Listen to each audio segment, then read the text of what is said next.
Okay, Chris Peaks back here today with Brandon Mosley on our weekly BCS with the state of Alabama, and we've got another special guest here with us today, the Agriculture Commissioner from the state of Alabama, the Honorable Rick Pate. Commissioner Pate, how are you, sir? I'm doing well, Chris. Thanks. Good to be with you.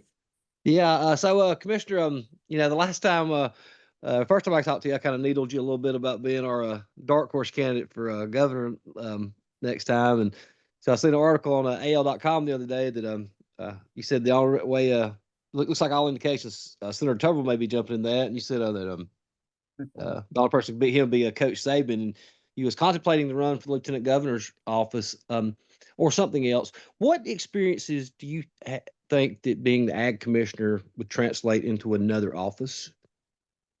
Well, because we're a relatively big state agency. We have 350 employees, probably operating 50 to, depending on what grants we got that year, 50, $60 million state agency. And so, it's much larger than obviously the lieutenant governor's office. And, of course, we probably impact people's lives as much as any constitutional office between food safety for the state, weights and measurements. Of course, we make sure that everybody, whether it's a gallon of gas or what you pay at the scales in front of the cash register, Piggly Wiggly, are right, to the price scanners when they scan that barcode on the back of your green beans is right. And with pesticides, no pesticides can come in the state of Alabama and be sold without registering with us. And we operate 11 different labs, 4 animal diagnostic labs. I might miss one, but a pesticide residue lab, a food and drug lab,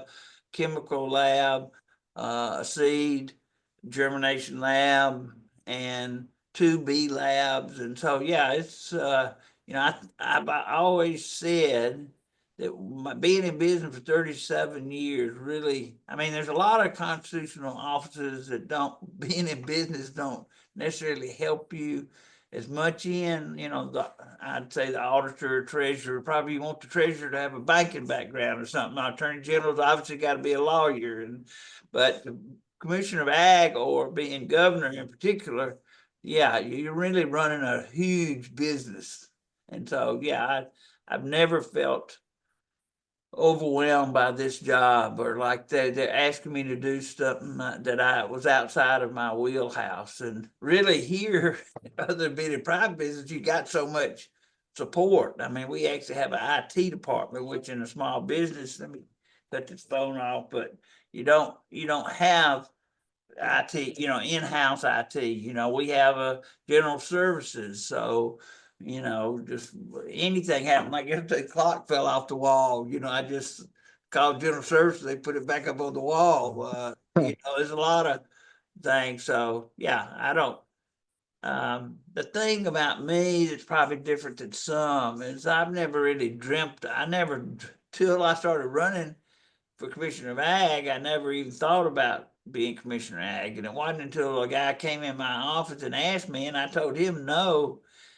And then actually my wife came in later and said, I really think you need to think about that. That might be the perfect thing. And, kids were grown by then, out of college, and, 37 years of working. I'd been mayor 14 years. I probably did need something, a new challenge. And this certainly was that. In the same way, as far as being governor, lieutenant governor, it's nothing.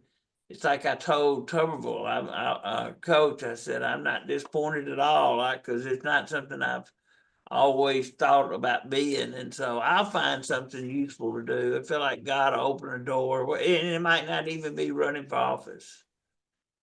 Commissioner, do you feel that there's one issue in particular that's most vital to the citizens of Alabama today, whether it be the influx that we've seen of illegal immigrants, or providing for better education, or is there one issue that sticks out in your mind?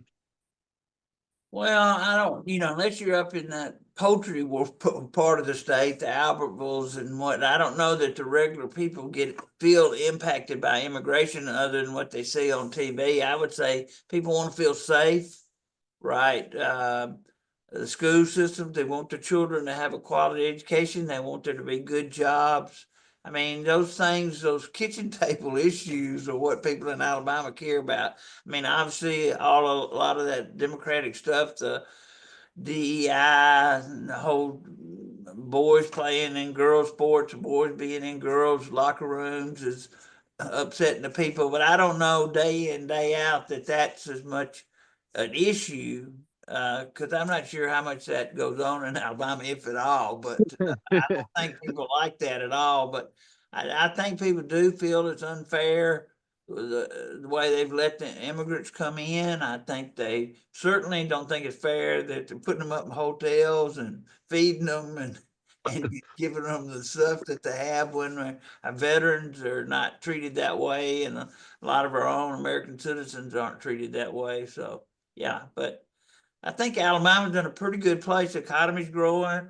Um, you know, I mean, unemployment's relatively low. They talk about workforce participation. That's a tough nut to crack because, you know, out of those numbers, you got a certain number of people that have addiction issues. You got a certain number of people that have health issues that prevent them, and you got a certain number of people that don't want to work. I mean, not because they're sorry. They're either their spouse makes enough money. I mean, I've been to seminars where people are talking about workforce development, and a guy will say, "My wife quit working 2 years ago." Well, she needs to go back to work if we're trying to get all these people that are not participating. But anyway, yeah, those are some of the issues. Commissioner, Yes, sir. when you go to the grocery store and you look in the meat case, I mean, steaks are going like $13.99 a pound, 14, 15.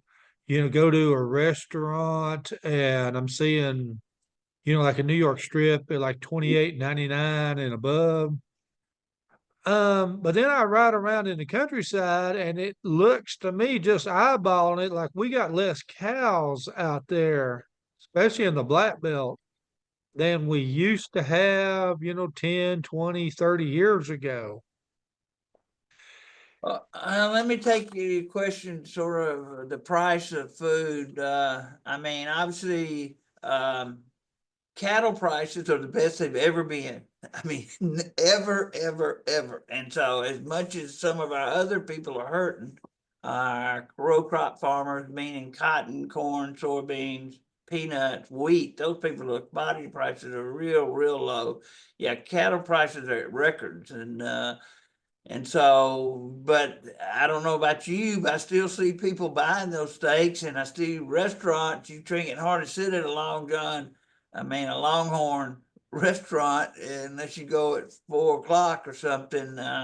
So I don't know. You know, I mean, the only way this is supply and demand. Yeah, cattle numbers probably are down because they're worth so much, and so what we watch is how many heifers are going into feedlots, because if they're selling the potential mama cows, that's one less that'll be bred next year and one less calf you have. And so, yeah, as long as prices are so high, you know, it's sort of like you got to sell when the stock market's high. Most people don't; they sell when it's low and buy when it's high. But yeah, um, you know, it's just the economy's really good for cattlemen. And all I would say is, yeah, there's other proteins out there, whether it's pork or chicken. Um, Egg prices have actually fallen about 30% is what I've heard. But anyway, that's as good an answer as I can give you.